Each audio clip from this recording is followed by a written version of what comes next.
Добрый день, я Лукачевский Михаил. Я учащийся 8 класса Анёрской СОЖ. И я представляю вам свою тему сравнительный сопоставительный анализ антропонимов якутских, русских и английских народных сказок.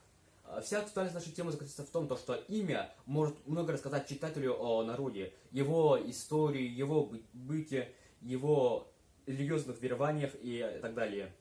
Имя является главной концепцией фольклорного произведения, отражая весь народный менталитет. Основная цель нашей работы заключается в том, чтобы сделать сравнительно-сопоставительный анализ антропонимов якутских, русских и английских народных сказок. Вся новизна заключается в том, что впервые делается сопоставление антропонимов русских, якутских и английских народных сказок. Далее была составлена выборка антропонимов русских, якутских и английских народных сказок. Так, методом сплошной выборки из 76 сказок нами было выявлено 143 антропонимов. А именно, из 15 якутских народных сказок было выявлено 47 антропонимов, из 37 русских народных сказок было выявлено 56 антропонимов, а из 24 народных английских сказок было выявлено 40 антропонимов.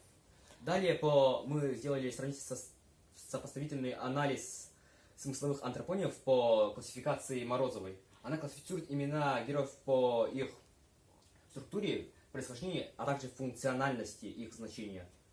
Анализ на структурном уровне показал что в якутском языке нету одночленных антропонимов, а в то время в русском языке есть все виды одночленных антропонимов. При этом там преобладают канонические, а также антропонимизированные нарицательные и существительные. В то время в английском языке целое обилие канонических антропонимов, но при этом другие антропонимы их мало. Анализ двучленной формы показал что в русских сказках есть антропоним в соотношении имя плюс отчество или имя плюс прозвище. А в якутских языках нету такой структуры, как имя плюс отчество.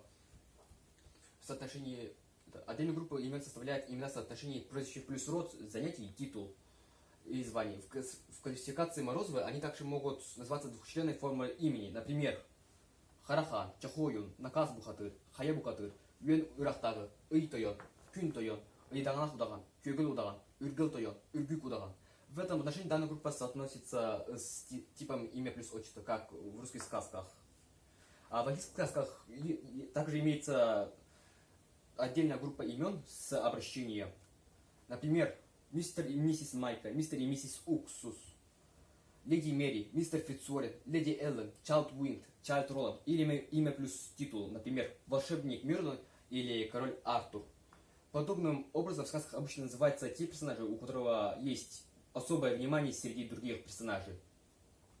В этом отношении данная группа по классификации Морозовой также соотносится с типом имя плюс отчество, как в русских сказках. Сделав сравнительно-сопоставительный анализ, мы приводим к выводу, что понимание имен антропонимов приводит нас к пониманию текста в целом, а также дает нам понятие, что литературное произведение не просто произведение, а отражающее ее национальные черты. В будущем же мы планируем дальше изучать ономастическое пространство якутских, русских и английских народных сказок.